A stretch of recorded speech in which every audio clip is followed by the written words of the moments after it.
Hello, everybody. I got to pop up all the cameras here for our great visitors.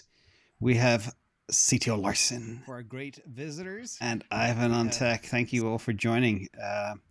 It is a bit of a, what am I, wrong slide. There you go.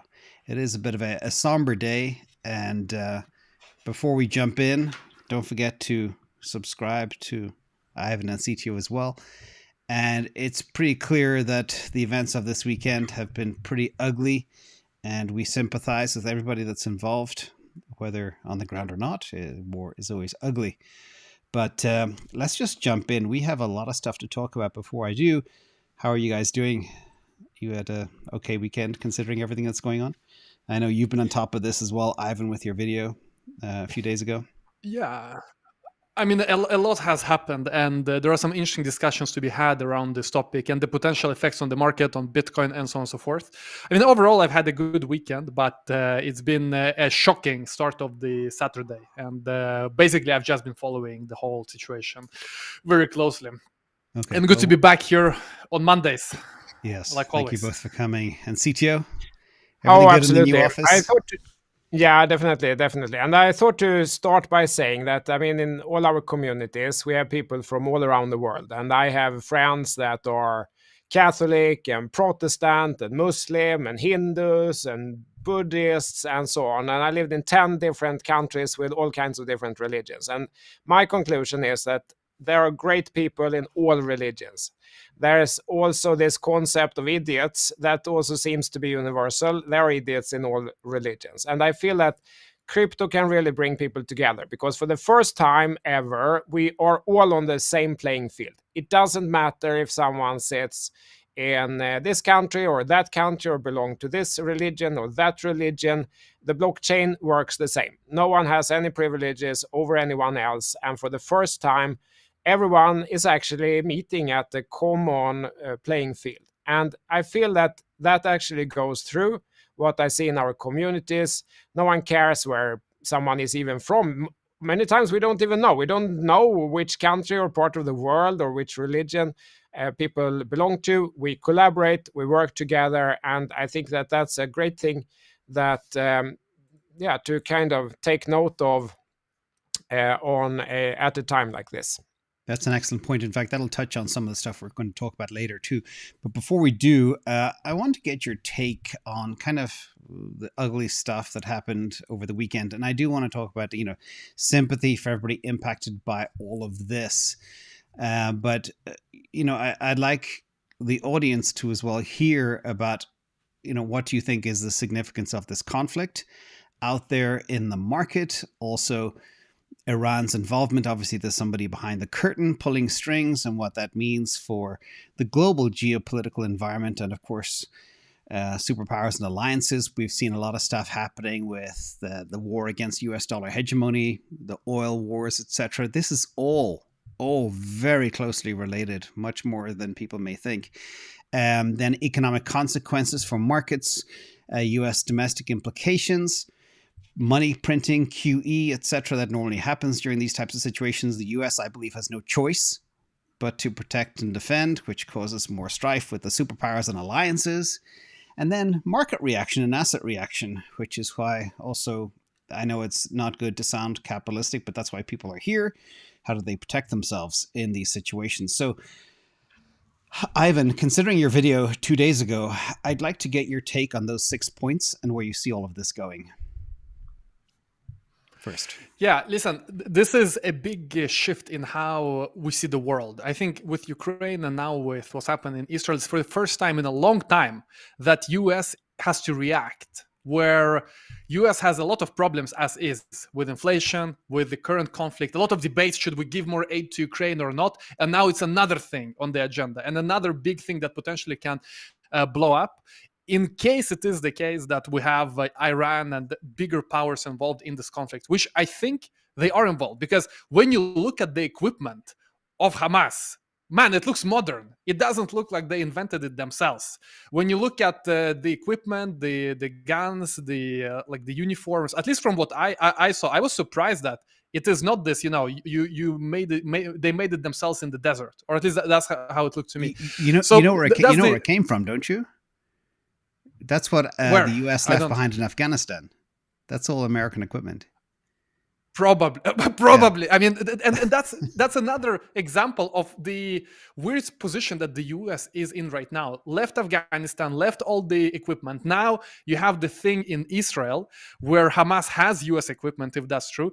So that's my first conclusion, that the US is now reacting. They're not being the initiators of the different events and conflicts, they're reacting. So that's number one. Number two is the fact that we have a lot of problems as is with inflation. The only way to be part of any conflict is to print even more. And there are some conspiracies, some ideas. Is this a reason for them to print? Is US somehow involved in this? So that's a reason for them to print? I don't know, but I'm just bringing it up there that it could be a good excuse to get back to money printing. But money printing is inevitable. Whether it is by design or not by design, it's still going to lead to money printing. All roads lead to Rome. All roads are going to lead to money printing in whatever scenario. So that's the second thing about the printer. And then the third thing that I thought is very interesting is that we could potentially see a black swan, kind of like with COVID, where from the beginning we didn't really know how big it is. Maybe it's just China. China is far away. Nothing's going to happen here. Maybe it's going to happen, but maybe next year. And then suddenly we had the collapse in the stock market and in crypto there in March 2020. And then it recovered pretty quickly as well. And then money printer came online and we had the bull market. So could something like that be possible? I think it's more likely that we can have a black swan event of some kind with all of these tensions building up. And the fourth important, and by the way, I'm not following your list, it's my own list, but the fourth point in my list is that it's clear that we've been taking a lot of things for granted, like this world peace. I remember in 2018 you could go to Russia, many people went to China for studying, and you CTO have been in Asia a lot. I don't know if you've been to China, but it felt that the world was a bit more open, way more peaceful, way more in order just a few years ago, and now it's shattering quite quickly if this continues. And I feel that the powers at B, they're not somehow valuing it. I mean, it's I would personally never think that we would have a conflict in Ukraine because it seems so illogical, against everyone's interests, but yet we have it. If Iran is involved in this Israel thing, it's another this peace-shattering piece of the puzzle. And then in case something happened to China and Taiwan, which would be the last nail in the coffin for peace, so to speak, that would be also insane to think about just a few years ago. But now, because we're not really valuing the peace a lot, so it wouldn't surprise me if it happens. Just how the momentum is and the thinking in the world is. So to make it more concrete, what have I changed personally? Personally, I'm DCAing a bit less. Well, actually, I'm building up some dry powder in case we see a black swan. So my income, normally I would DCA into crypto. Now I'm going to set a pause for that in case we will see something like the COVID dump, in case this develops into it. Or maybe in a month we come back here, nothing will happen. So just redeploy at that point. But I think the likeliness, the possibility of a black swan dump has increased. And by the way, I love to hear your thoughts about it, because long term, we all know it's going to lead to printing, it's going to lead to Bitcoin going up. But short term, can we have some panic? Maybe, maybe not. A lot of panics have happened in October, whether it is the great financial crisis or 29. So interesting events that we can witness here from thankfully from quite a big distance. Curious to hear your opinions on this as well, guys. Yeah. So CTO. Yeah. I have some thoughts on this also. If I can share the screen. I don't know if you guys can see it here. I think it's good to kind of little bit take a step back and understand how deep and long this conflict is in the whole region around Jerusalem. This is 11th century BCE, and this is not European Central Bank. This is before Christ or before Common Era. So this is 3,000 years ago. King David and so on. Then if we fast forward a little bit, 530 BCE, invited the Jews of Babylon to return here, built temples. We fast forward in year Muslims occupied Jerusalem in the 7th century after Christ or Common Era. under the second caliph. Then in the year 2099, Jerusalem was captured by the Western Christian armies of the First Crusade. And then 1500 was Ottoman Turkish Sultan, something the Magnificent here. My history is a little bit fails me here, but it's good to understand how deep and long this conflict really goes back. And then just like Ivan said here, I didn't expect that we would see tanks driving around in Europe in 2023, but here we are. And while this conflict has been really long, this kind of escalation, it's scary, I feel, if it would spread. So if we pause the history then, because I'm really not a military expert or anything, politician expert, but if we look here then at what happened when Russia invaded Ukraine, I had to check the date. It was February 24, 2022. So if we zoom in here, where is that? You can barely see it, but if we zoom in a little bit more, February 2022. So it was here. Yeah. So yeah, there was a little bit of a week here, but frankly, not much. If we measure from the top of that candle down to the bottom, it was 13%. But then price actually closed higher on that day. So nothing really happened on that day. And I kind of had a hazy memory. I thought it was a bigger dip, but clearly it wasn't. But markets continued sometime later, but it didn't really happen on that day. But then, as Ivan was touching upon, the COVID situation was very different. Here we had this dramatic drop. Maybe some people had some insights, and from the top to the bottom here, it was minus 62% in just 1 month. Yeah, US politicians had very good insights.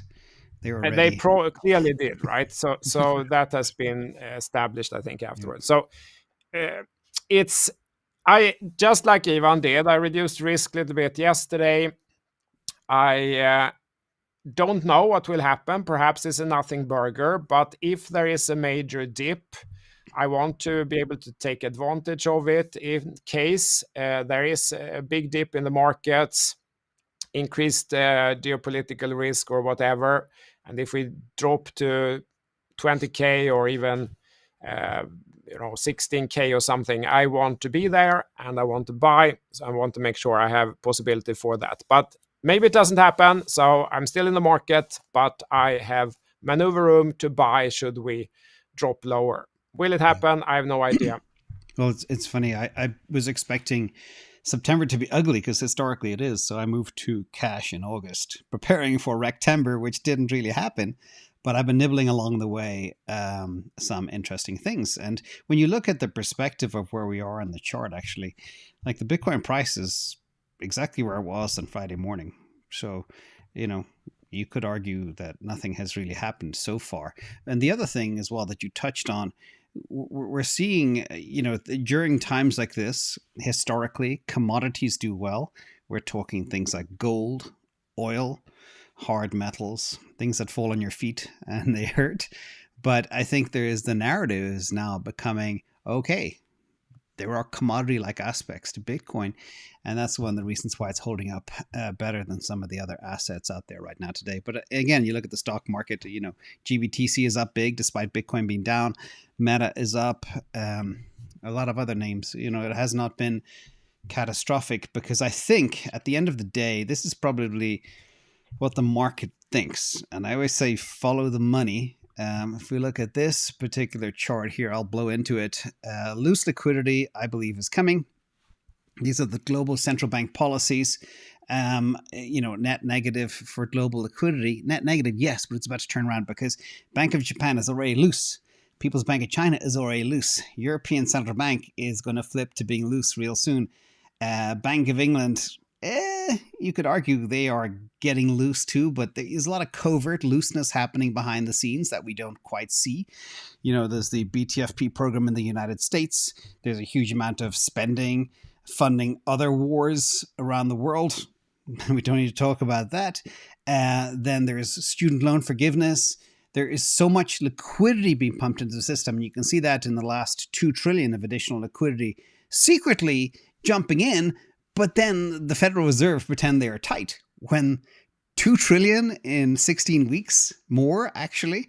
And we had $300 billion in one day being released, just bonds hitting the market. And these bonds are hitting the market at a 5% handle, which is ridiculous. So the whole thing, higher for longer, we're going to be tight. It's all smoke and mirrors, in my opinion. What do you guys think about that? And where do you see global liquidity going? Because again, per history, during times like this, money is printed, willy-nilly. Ivan, you're nodding. Yeah, well, I mean, we may have a massive flight to safety, and people, they don't use their brain too much. Like, we're here in crypto, we know that it's Bitcoin is gold, like all of these things. But for most people in the world, flight to safety means dollar. So can we see dollar getting strong despite us knowing that Bitcoin and gold are better? Short term, it's possible. It's very possible. So that's why I'm saying we may, in my mind, we may see this COVID situation where I guess it was the same thing, that it was a flight to safety for quite a short while, because then the printer came in online for real, and then everyone went risk on, and all the tech stocks started to moon, and the Bitcoin price, crypto price as well. But for the initial shock, we may see the dollar get stronger, and that's my biggest change in how I view the market, that I see this risk for short-term flight to safety into dollar stronger than before. But yeah, long-term, I totally agree with you. And long-term, there's no way for the central banks to go anywhere than down. Like, what will they do? We've been discussing the interest rates of the US government for weeks and weeks and weeks. That's not going anywhere. And they need to roll over the debt. They may have another problem on their hand now with this Iran situation. And it's all about what kind of news we see next. Like, will Iran come and say that, we support Gaza and we're actually involved, and we will be continuing to be involved? So yeah, it's I would say my number one: short-term dollar, long-term printer online, risk assets, including Bitcoin and probably then also commodities. Because gold, and you can correct me on this, James and CTO, but gold, for example, in the financial crisis, it also initially dumped, and then it started to go up after a while. So that's normally how I remember that, and how my gut feeling is based on what I've seen in the market, that flight to dollar, and then the market comes down and looks at the data, printer comes online, and crypto and gold goes up. Well, you mentioned Iran. It's pretty clear that the Mujahideen is behind this. They telegraphed it Thursday or Friday last week. Even some of the skills from the people that flew in on those little paraglider things. That's crazy. I mean, Hamas, that's insane. Hamas skill there. That's but from Iran. Anyway, I don't know. I'm by no means I know anything about what's going on the ground there. Now, CTO, do you have any comments on this? I know the Dixie's been kind of flat. In terms of gold has been extremely disappointing. I always talk about the backdrop of gold being incredible, but what gold doesn't like is high interest rates, because people would rather park, rather than lose 40% over 10 years and debasement in gold, you get guaranteed 5% in a bond. Absolutely. I know something's on your mind. Exactly. I can show this that Ivan said here. So here we have the financial crisis, if you can see the screen. The orange line is S&P 500, the bars are gold. And just as you can see here, as the financial crisis hits and the stock market start dumping, you would logically expect that people would, flee to gold or something. If there's a crisis so that the fiat money is gone with the banks, you should buy gold instead. But as you can see here, in the emergency phase, gold dumped also from here. And it dumped quite a lot from here down to here.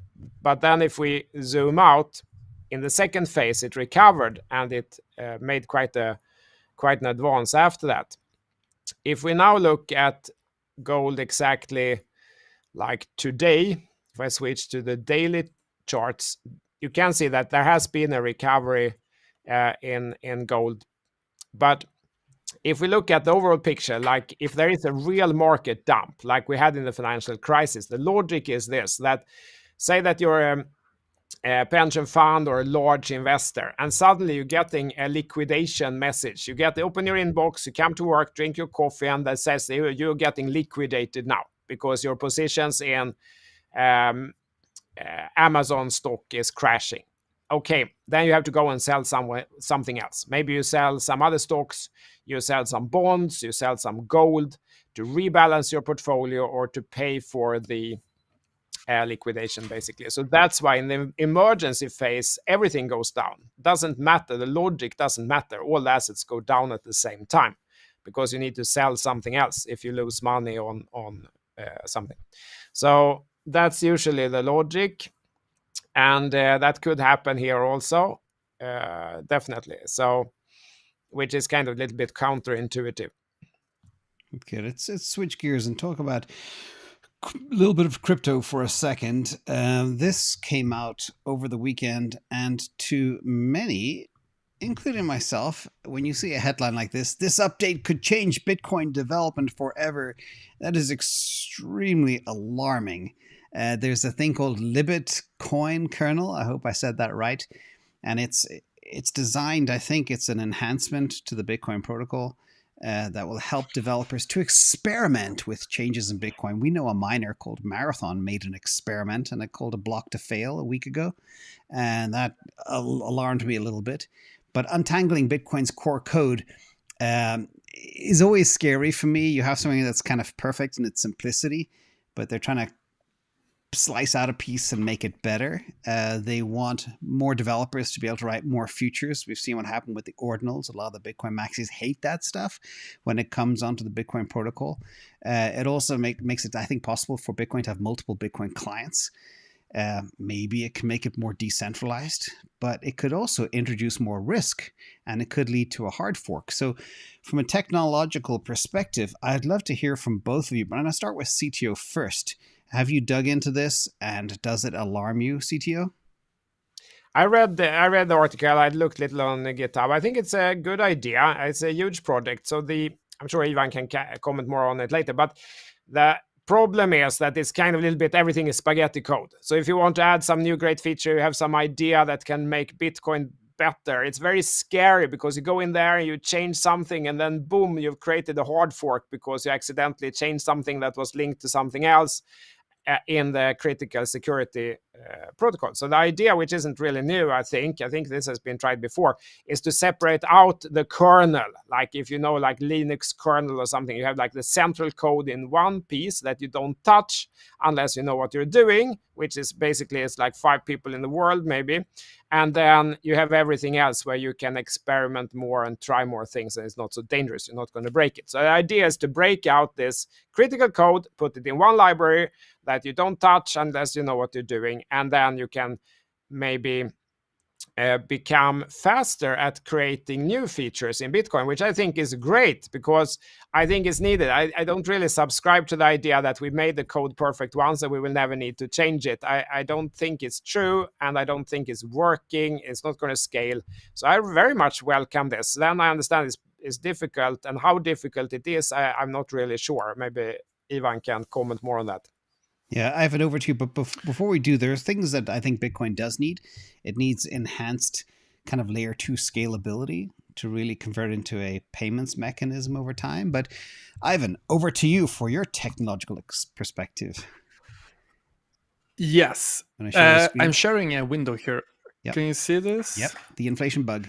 Okay, so yes. So like CTO says, Bitcoin code originally is poorly written. Like, I mean, we all love Satoshi. Satoshi created the system. It works, but it's not written in a good way where devs can collaborate, maintain it, and develop it. So when you want to onboard a new Bitcoin developer, it takes forever. And when they try to do anything to Bitcoin, even just some small maintenance, they try to, for example, clean up the code.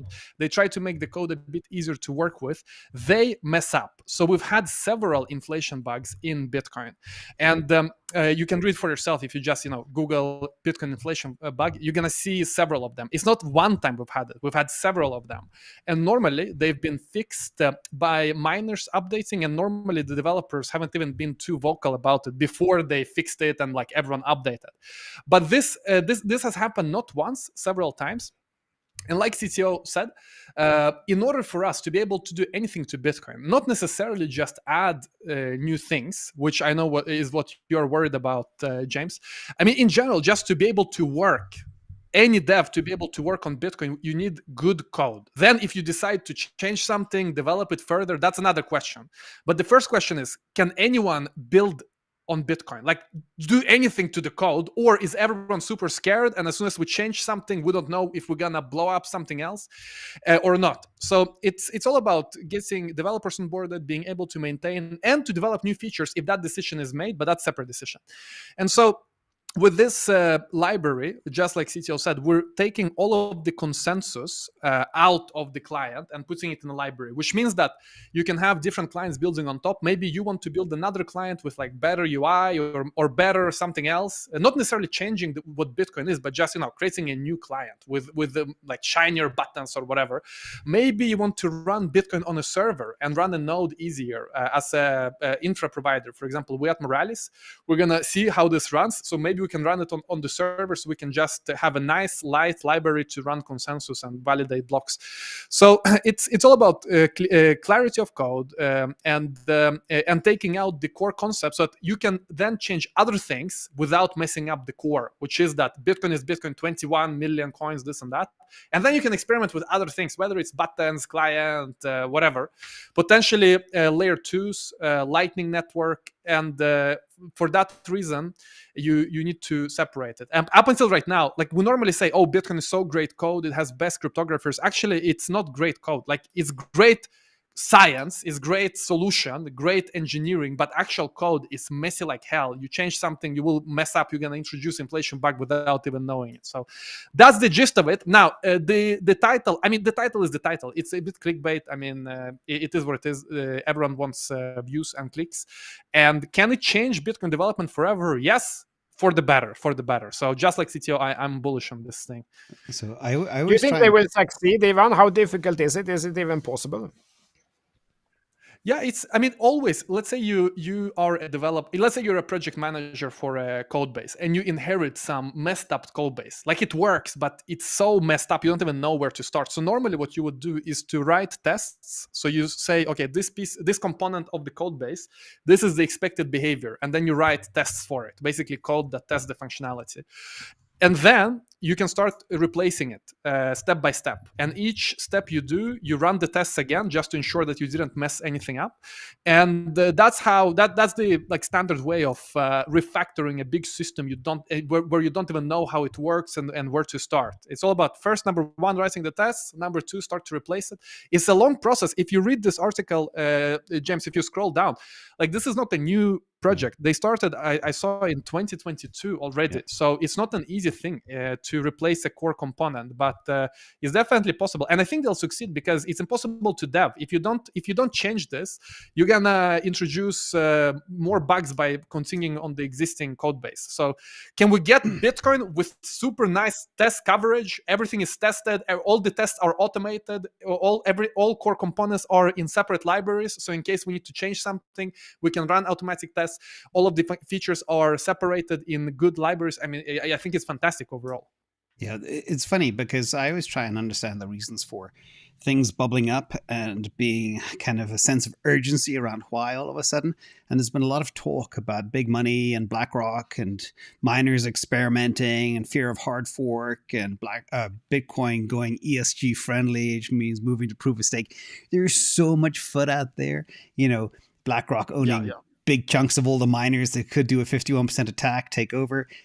Do you think that's in any way related to the urgency behind this right now? I'm not sure it's urgent. I mean, they're developing. They're gonna be done. But that's the thing with code. You cannot stress anything. Like, I mean, I know it myself in our company. We think we're gonna do something in a few months. Like, there's nothing I as a boss can do to really, make it 100 times more faster. Sometimes, like these big projects, they take their time, and even if you're BlackRock, I don't know how much you can do to force the existing devs to code this faster. So it's going to be done when it's done. I mean, they can probably improve the devs, but we don't have a lot of new core devs, so we don't see anything of that like that. Okay, we got to move fast. And we've got let's very go, limited time with Ivan today, so I'm going to touch on a couple more topics. This one is ETH versus competition relative valuation. We had that futures launch last week. It was like zero volume. Nobody cared about ETH futures. Like literally, it was a tiny millionth of a fraction of the amount of volume that was on Bitcoin. And we also have some information that, everybody is talking about, yay, ETH is deflationary. This is one of the reasons I actually held on to ETH. But check it out now. It's not deflationary anymore. It's actually become inflationary again. This is from the website Super Hard Money or something. Superior Money. I can't remember. Ultrasound Money, yeah. But what's going on with Ethereum? You look at the Bitcoin ETH chart, it's kind of scary. You've got other layer ones doing much better against ETH year to date. Normally, what was the case in 2022, ETH and Bitcoin held together pretty well. But it looks like ETH is falling off right now, whereas other L1s are doing better. What do you think is going on here with ETH? And we'll talk about some of the money flows too. CTO, have you been tracking this at all? And are you perplexed by the ETH performance so far, this early bull? Yeah, I got the chart up here. And the trend on ETH versus BTC is now down on every conceivable time frame. Down daily, 3-day, weekly is down. And what we were maybe hoping for, that this would be an inverse head and shoulder, like left shoulder, head, and then that this would turn into a right shoulder and that it would start moving up here. That hasn't happened. It just keeps drifting down. So that is a fact. And I think it just comes back to what I've said many times. I feel we need to separate what is a good project and what is the timing for that good project, because there is no points to be held by holding in a downtrend, really. And I love Ethereum as a project. Trend is down. Need to see some evidence that this is turning up, that people are buying, before I'm interested, as much as I love the project as such. Yeah, I thought 0.06 would have been the floor, and it wasn't, which kind of took me a bit by surprise. Historically, it's been a very good support level and broke through that. In addition, Ivan, I always try and figure out value capture, and there are so many layer twos right now, kind of chopping at the transactions, chopping at the customers, chopping at the value capture. Do you think all this abundance of new layer twos has something to do with ETH not performing? And also, if you look at ETH was always traditionally married to Matic. Matic is also in the toilet, and the other layer twos are doing really well. What's your take on that? Yeah, so starting with the inflation, this inflation is always a function of number of transactions and the gas fees, because the aspect that makes the inflation go down and be negative is when you have a lot of transactions, a lot of gas fees. And in general, right now, crypto is kind of dead. Like I see it in my YouTube. I don't know if you guys see the same, but it is a very noticeable less engagement. By the way, guys, if all of you who are here, big shout out to you, because it's very, very at the bottom now, I feel, of this bear market, which means that the only way is up. But in general, this is reflecting in decentralized exchange volumes. It's also reflecting in on-chain volumes. Like people are not doing a lot of things on any chain. It's pretty much dead now. So the inflation is a reflection of that, because the way that we had negative inflation before, deflation, is because we burned way more. People were transacting way more. In terms of the different captures, so a lot of layer 2s use ETH as the gas token also, whether it is Optimism. Well, Optimism, they have their own, but Arbitrum, for example, use ETH. Coinbase also use ETH. So a lot of them are still dependent on ETH. And also, Matic at the end of the day is gonna settle into ETH as well. So I do feel that ETH is capturing quite a lot of value, if not most of it. And also, the difference in applications is big. So for example, the applications you run on layer 2s they're not the same as you would run on ETH, because it's all about separating big value transactions where someone is staking or lending millions of dollars, they're okay with paying hundreds of dollars in fees, versus someone, playing a game and they want to pay a few cents. So layer 2s, I see it more not as a competition but separation of use cases, because you cannot have different use cases competing for the same block space. When you have limited block space, it won't work. So that's how I see it. So yeah, I mean, in general the trend is down. I think in general altcoins are just down. Like we are in a period now where altcoins are trending down. Maybe Solana is still up, but I haven't checked that. Maybe you still can bring it up. In general, we are right now in this period of Bitcoin strength, Bitcoin dominance, and I see you have some some charts here about the coin shares. Yeah, this is money flow. So one of the things I look at a lot, and how much year-to-date money has gone into each asset class in investable funds like ETPs, ETFs all over the world, space like Sweden, Germany, Brazil, Canada, not the US yet. But you can see here, year-to-date, Bitcoin's taken in 246 million, Ethereum down 104 million. Okay, although you got to look at this number in perspective of the assets under management, so it's a small percentage. But you did mention Solana, and you can see Solana here. Last week, 24 million came in. So my question is the money flowing out of Ethereum into other assets? The darling of the year has been Solana. Everybody is kind of looking for that ETH killer now, and big money is waking up to it, perhaps. It's interesting to see where this goes. When you look at where the money flows and how that translates to actual performance over time is very, very interesting too. CTO, do you track this stuff, money flow, and what do you think? The money is going out of ETH, it's going into other assets. Yeah, I mean, if looking at a little bit, if we're zooming out and taking a step back, not so long ago, there was only one smart contract platform that worked, basically, and that was Ethereum. You did everything on Ethereum. There was nothing else, basically.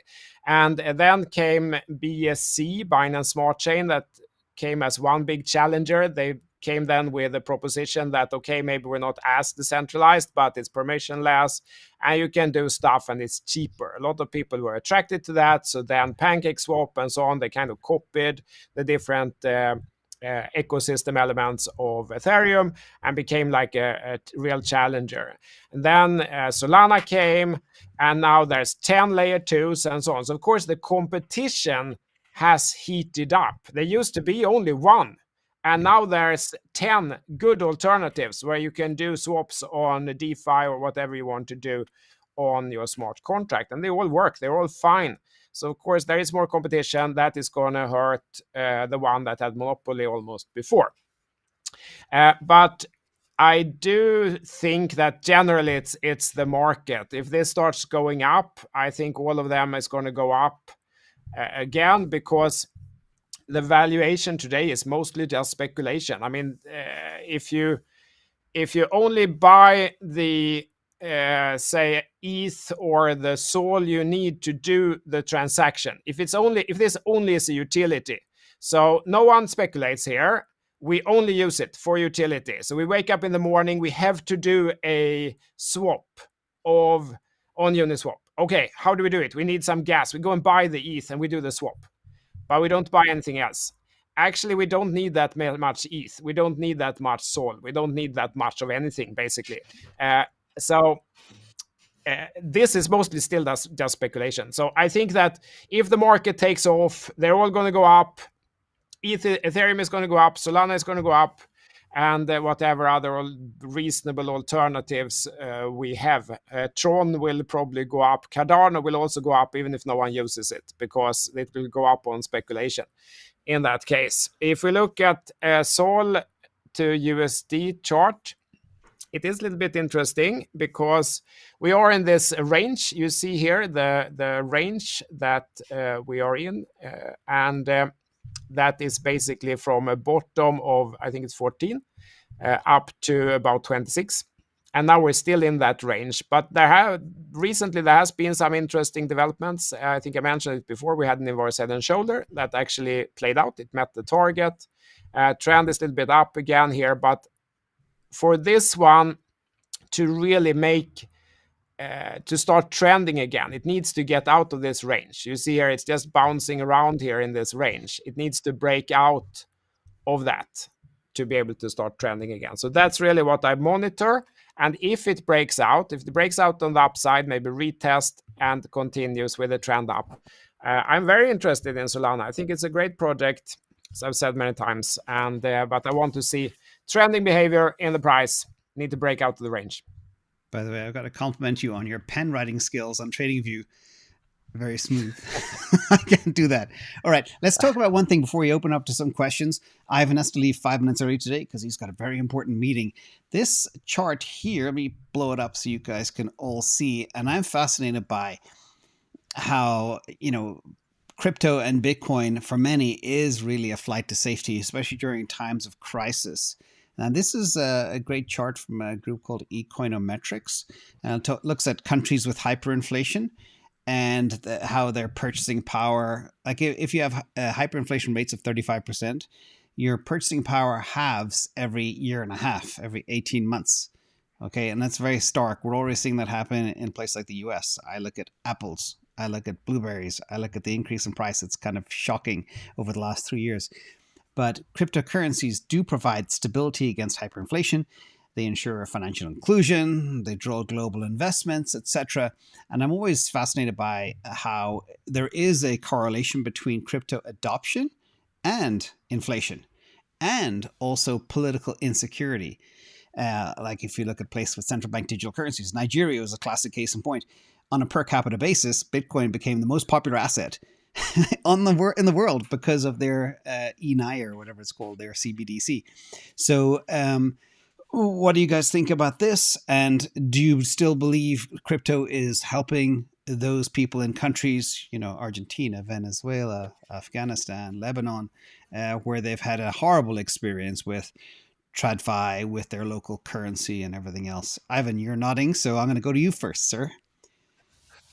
Yeah, I mean, just look at the adoption metrics. I think we covered the study from Turkey where 50% of people have exposure to crypto, and the fact that dollar is no longer this neutral currency that everyone is trusting due to themselves being too harsh with sanctions and all kinds of controls. It's just not practical to use it as a world reserve currency for everyday people. Also, we have war on cash because, of course, let's say you're in Afghanistan, you don't have dollars in a bank account, you have cash. The same thing is in Belarus, where I was born. People don't have in bank account, but you buy an apartment with dollars in cash. But we do have a war on cash where the US and the West, we are kind of destroying our own position here by being very strict that everything needs to be digital. If you don't have digital money, then you are probably a criminal, because why else would you use cash? So it's inevitable. Like, well, what else should you use? The only alternative is crypto. Is worldwide, international, digital, blah, blah, blah. As we all know, all of the talking points. So it's the only way out. All roads lead to money printer, and all roads lead to Bitcoin adoption by all countries. That's really interesting. I look at the one line there on your chart. 47% of crypto investors between the ages of 18 and 30 are female. I know in my channel, it's 7 to 8% of the people that watch me are female, which I don't know if it's the same with you guys, but it tends to be 92% male, and I have no idea why. This astounds me. But also in many cultures, and you know this as well, CTO, from living all around the world, women control the finances of the family in most markets around the world. What is your experience? Like Vietnam, I guarantee you, people that control the money, Thailand, Vietnam, Philippines, it's all female. What's your perspective? Oh, absolutely. An interesting anecdote there is that we had a Swedish business leader who kind of started this with micro lending many years ago, and he realized very quickly that it only works with women. You cannot do micro lending to men, at least in that region that he was in, because they took the money and they went and bought beer and gambling, and then when it was time to pay back, they all came and they talked a lot and they didn't pay. But when he lent out to the women, when it was time to pay back, so they kind of invested in a sewing machine or something like that. And when it was time to pay back, the women didn't talk, but they paid back. So he realized this only works with women. And anecdote, but for exactly as we said, like the Turkey example showed, this is a different situation than we are in here. I think most people here on the channel who are from the West, we kind of buy altcoins and Bitcoin for speculative purposes. We maybe love the tech and so on, but also we're here kind of trying to invest and trying to make money. While in these countries that you show on the chart here, I think the reason for using it is completely different. What else should they do then? I mean, if you have money and then soon, if you don't spend it, it's worth half as much later. What should you do then? What should you buy? Should you buy like a sack of potatoes or something instead?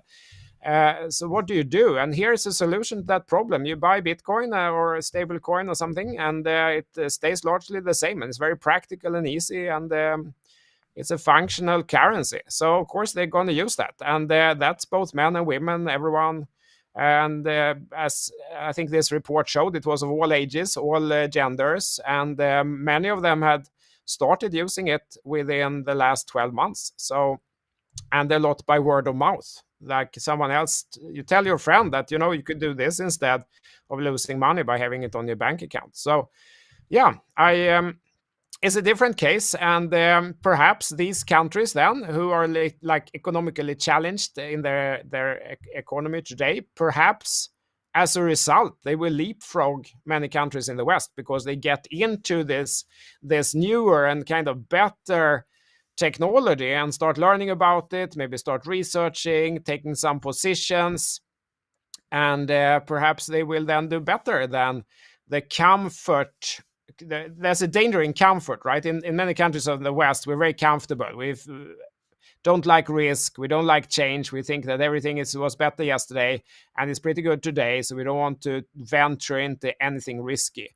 But if your situation is rougher, you're willing to take more risk, and as has happened many times before, that can actually then leapfrog you ahead of those who are too risk averse. So let's see, it can be very interesting. Maybe it will be countries like Turkey, like El Salvador, countries in Africa, in Asia, and so on, that take the lead because they had a pressing need.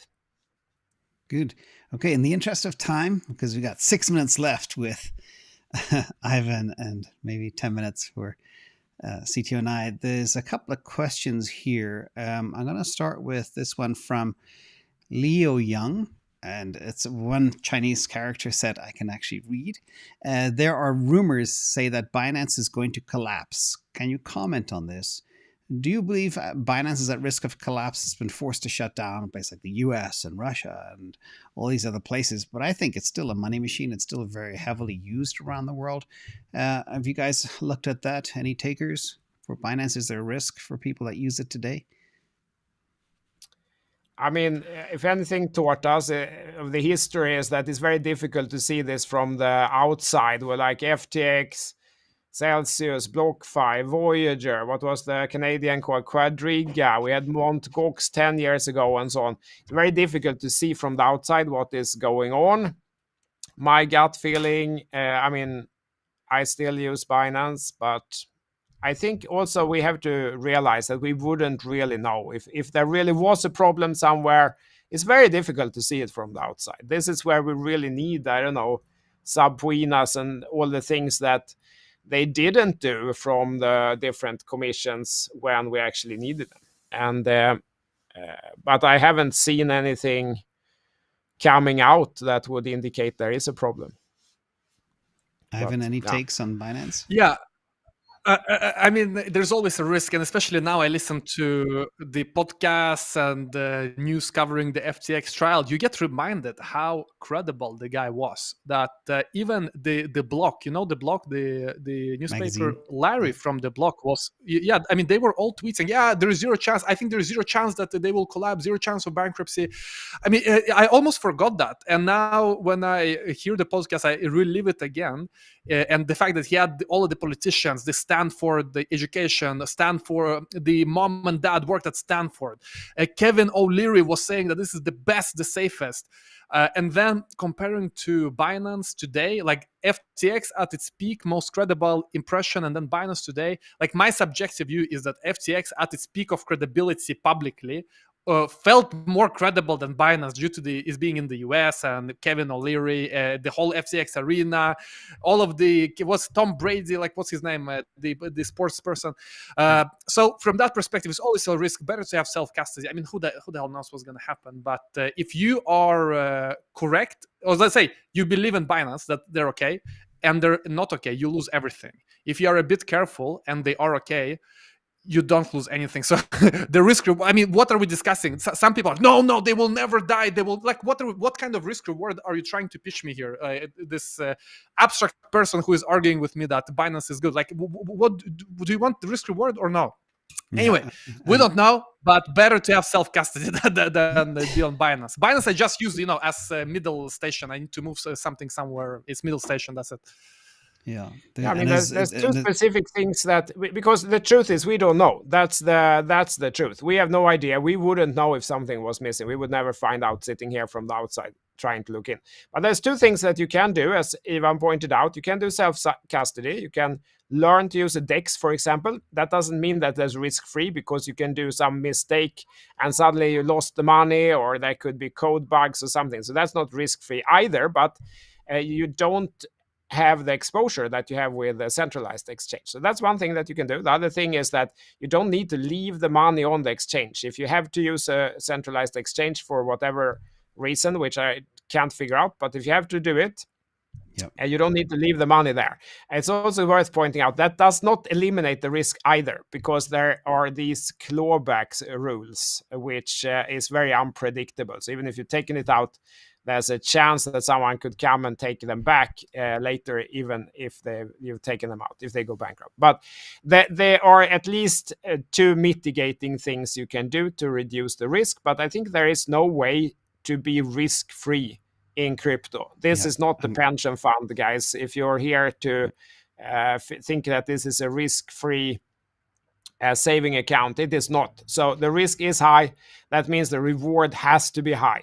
Otherwise, we shouldn't be here. There's all kind of risks. Being your own bank, you need to be your own bank, which means a lot of security and protocols and risk management, etc. A question from Lante Lutuli. Are layer 2 risk solutions at risk of being obsolete given the ETH forking upgrade? I'm going to pass this one to you, Ivan. And a related question too, is Vitalik selling his ETH for Sol? I know Vitalik did sell, I think it was Maker, and a couple of things lately. Before, because I know you got to bounce, so I want to hit you with those two quick. Yeah, I mean, Vitalik selling, he's always selling at the tops, or at least in the past he's been very good at selling ETH at the top, and that's I mean, it is what it is. I don't know if Solana is selling as well, but the good thing is that they are very transparent. Like when Vitalik sells, everyone knows, but that's definitely negative. Like I would obviously like for him to hold and show conviction. And I mean, it's a joke also where he says, no, I didn't sell. I rebalanced portfolios. Or what did he say? That it was one time, I remember everyone made memes of it. No, what do you mean? It's just like risk management. I'm rebalancing. I'm risk management. I mean, that's obviously not the best thing. And then the other thing with forking, well, I think the strategy now is to fork, is to scale with layer 2s. That's the ETH strategy, and that also means that you cannot rug pull layer 2s by forking in a way where you destroy them. So the way that I've read and seen the developments is that they're making it better for layer 2s, not rug pulling, so they're not compatible, but so it's even easier to for example take the data from layer 2 and put it on layer 1. That is cheaper and easier, and so on and so forth. So that's how I see it. Yeah. But yeah, guys, listen, fantastic time. I have to go right now. It was fantastic, and see you all next week. Enjoy. Thanks a lot, guys. See you, Ivan. Thank you. CTO and I will hang around for 5 more minutes. We had a couple more questions to get through. This question is from DigiNomad CTO. I fear that they could hack or break Bitcoin. Hands off. And this is kind of, again, that related fear around BlackRock and other things. But you seem confident that that's not going to happen. I am very confident, actually. I feel that a lot of people have this misconception. Actually, if you go out on the street and asking if their Bitcoin has been hacked, they say that, yeah, it was hacked last year, right? There was some big thing happening and people lost their money. They think that Bitcoin has been hacked, but it hasn't. I think it's very difficult to hack Bitcoin. And if there is a clear hack, like one day and it's all gone bonkers, okay, they're going to roll back the chain or something, going to make a hard fork, a snapshot, and try to move on before the catastrophe happens. So I do think that Bitcoin is a safe protocol. It hasn't really been hacked in that sense yet. But I mean, nothing is safe. But compared to all the other things that can lose money, it's not one of the things that I'm worried about. I'm much more worried about so many other things. Okay, bank crisis is heating up again. Where do I don't know, Circle and Tether, where do they hold the money? Because if they lose the money, okay, then the stable coin is gone. That's a huge risk. Even having money at your bank, if the bank goes bankrupt and the government decides to not bail them out, the amount of money that's protected is actually quite small. If you have a business or something, your business will go bankrupt. There's a lot of risks, not to mention all the risks with all the altcoins and bugs and everything. But Bitcoin suddenly breaking is not something keeping me up at night. Absolutely not. And well, it's not really a question, more of a statement, but maybe it is a question from Darko. All events lead to dollar de-dollarization. We've seen a year so far where there have been a lot of orchestrated attacks on the dollar. China is dumping treasuries like crazy as quickly as they possibly can. You have the BRICS nations coming together and doing trade with each other, not using the dollars. For example, there's a huge oil transaction with India that happened off the dollar base. Where do you see de-dollarization going, the US dollar hegemony over time, CTO? Do you think it'll continue to become less of a global dominant currency? Yeah, I mean, if really zooming out and looking at the past 50 years or so, the dominance of the US in the world economy has gradually, consistently, and dramatically reduced. The dominance of the US as well as Europe. And what has risen really is the Asia. And these are slow but big changes. And for sure, they want to be less dependent on the dollar over time. Slow changes, but big changes. I think that is a correct statement. I think the importance of the dollar will decline over time. But it's not short-term movements. I mean, now DXY, for example, then, which is a certain basket of currencies, is stronger than a couple of months ago. But if on a multi-decade perspective, yeah, definitely. Exactly. One more question, but I want to thank Mr. Jeff Hammer for his super sticker as well. There's a question here regarding, how will the government, the US governments, take advantage of this fear? We've seen sometimes governments use events to orchestrate certain activities. My take on this first, before I go back to you, with kind of all the stuff that's happening both in Ukraine and funding Ukraine and the disputes in the US government about this. But then Europe is also on the hook to help protect kind of those in need right now, what's happening in the Middle East. And could the US government use this as an excuse to cut rates? I'm already seeing the CME futures. The probability of a hike has fallen dramatically this morning, which is related to this. Could this cause a pivot? It's definitely going to cause more money printing, that's for sure. But could it cause the US government and maybe European Central Bank to cut rates quicker than we expect? If that's what they wanted to do, and they need a reason to save face and not come back and say, actually, we were wrong a couple of weeks ago, and now we realize we want to do the complete opposite instead, that will be very difficult to do. But if something like this happens, that could then give the reason to say that due to this unfortunate event, we suddenly have to change strategy. That could perhaps happen if they wanted to do that anyway, as you have kind of highlighted many times, James, that the strategy seems a little bit odd if looking at the data. Yeah, maybe they know that also, but they had to kind of keep it up, and maybe that this is an excuse to change it. I mean, my forecast for US deficit and deficits across many parts of the world, but just the US alone is going to be between 2 and 2.4 trillion for this year. And we're not in a crisis situation. Can you imagine if a crisis happens? And can you imagine when half the debt rolls into a much higher interest rate? It's going to be absolutely crazy. And that's, you know, if you asked me 3 to 5 years ago, did you believe in the Great Reset? I would say no. You ask me today, of course I do, because everything is just unsustainable right now. And that's why you and I make content to urge people to protect themselves with hard assets. That's really the name of the game. Any final closing thoughts for the community here, CTO? And thank you as well for joining on this Monday. It's getting dark already where you are. It's getting dark. Yeah, definitely. It's getting dark earlier in Sweden. Here in Europe, Sweden used to be a neutral country over many years. Actually, I don't know if we're neutral anymore, but I remain neutral. I'm friends with everyone across the world, and I hope that these sad events doesn't create any polarization, and that this global crypto community we have can really can show how we can work together across the world, across continents, across religions, and something we all believe in. Yeah. Awesome stuff. A very, very good way to close. I want to thank everybody for being here. Don't forget to subscribe to Ivan and CTO. Links are right below here in the details. I want to thank the mods in the chat and everybody for keeping us safe from scammers. And I would urge people, a very funny story. A friend of mine I've known for 25 years. He was talking to me on Instagram Messenger for 3 months. I am not on Instagram or Instagram Messenger. It was somebody pretending to be me, and he was fooled.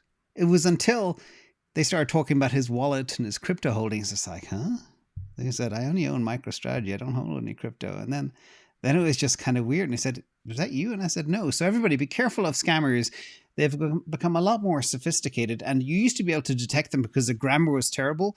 But now maybe they're using ChatGPT to be smarter. You know, maybe ChatGPT, how do I scam my Swedish friend here? How should I start a dialogue? Oh, absolutely. It has happened to a friend of mine also. Same thing. Someone I know for a long time, and he kind of fell for it up to a point.